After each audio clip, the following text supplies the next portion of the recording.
નમસ્કાર. આજના મુખ્ય સમાચાર એન્કર માન્યા જાની સાથે. અંકલેશ્વર તાલુકાના અંદાડા ગામ ખાતે આવેલા D13 અશોક વાટિકા સોસાયટીમાં રહેતા અને દેશ સેવાનો ઉત્કર્ષ જજ્બો ધરાવતા યુવાન હર્ષ પટેલે ભારતીય સેનામાં અગ્નિવીર તરીકે પસંદગી પામીને સમગ્ર વિસ્તારનું નામ રોશન કર્યું છે. દેશની રક્ષા માટે કટિબદ્ધ થયેલા હર્ષ પટેલે મધ્યપ્રદેશના ભોપાલ ખાતે આર્મીના તાલીમ કેન્દ્રમાં સતત 8 મહિનાની અત્યંત કઠિન અને સઘન શારીરિક તેમજ માનસિક તાલીમ સફળતાપૂર્વક પૂર્ણ કરી છે.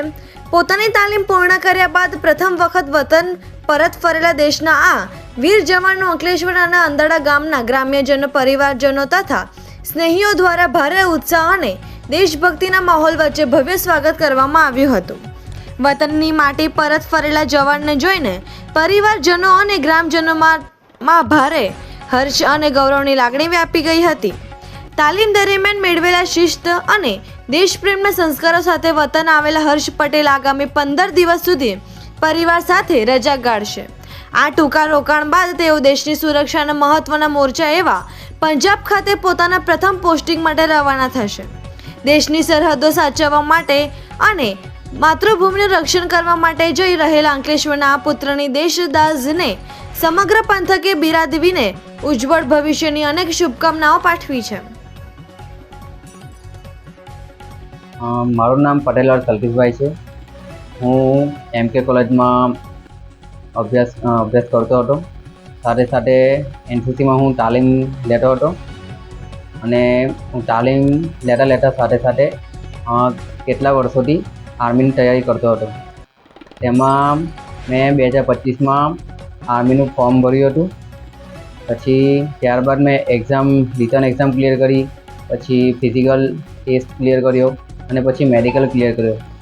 ફાઇનલી મારું ફાઇનલ મેરિટ લિસ્ટમાં મારું નામ આવ્યું ને ત્યારબાદ હું ટ્રેનિંગ સેન્ટર માટે રવાના થયો હતો ને મેં મારી 2 મહિનાની ટ્રેનિંગ ભોપાલમાં ને ત્યારબાદ જબલપુરમાં એડવાન્સ ટ્રેનિંગ પૂર્ણ કરી હતી.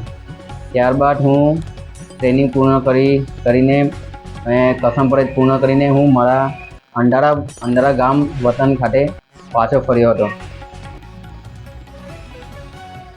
જ્યોતિબેન અલ્કેશભાઈ પટેલ બોલું. હર્ષમાં દીકરો છે.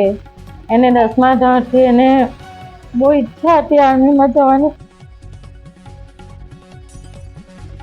ત્યારે એક્ઝામ આપી, એક એક્ઝામ ખ્યાલ થઈ ગયો તો એ હિંમત હારી ગયો તો એને બહુ હિંમત આપી કે જ્યાં વાંધો નહીં, નંબર લાગી જશે તો હિંમત આપી. તો એના 4થા મહિનામાં નંબર લાગી ગયો. પછી એને ડિસેમ્બરમાં એનું જોઈનિંગ લેટર આવી ગયો. પછી પંજાબ ગયો, પછી ભોપાલ ગયો 2 મહિના. પછી એનું અમૃતસર ગયો 4 મહિના 5 મહિના.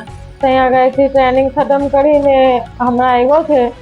હવે પંજાબ જવાના છે, અમૃતસર. એની 30 તારીખની ટિકિટ છે. જય હિન્દ. મારું નામ પટેલ મિશા છે. હું હર્ષની બેન છું. એ ઘણા વર્ષોથી આર્મીની તૈયારી કરતો હતો અને 2 થી 3 વાર એમાં ફેલ પણ થયો હતો. બહુ હિંમત હારી ગયો હતો.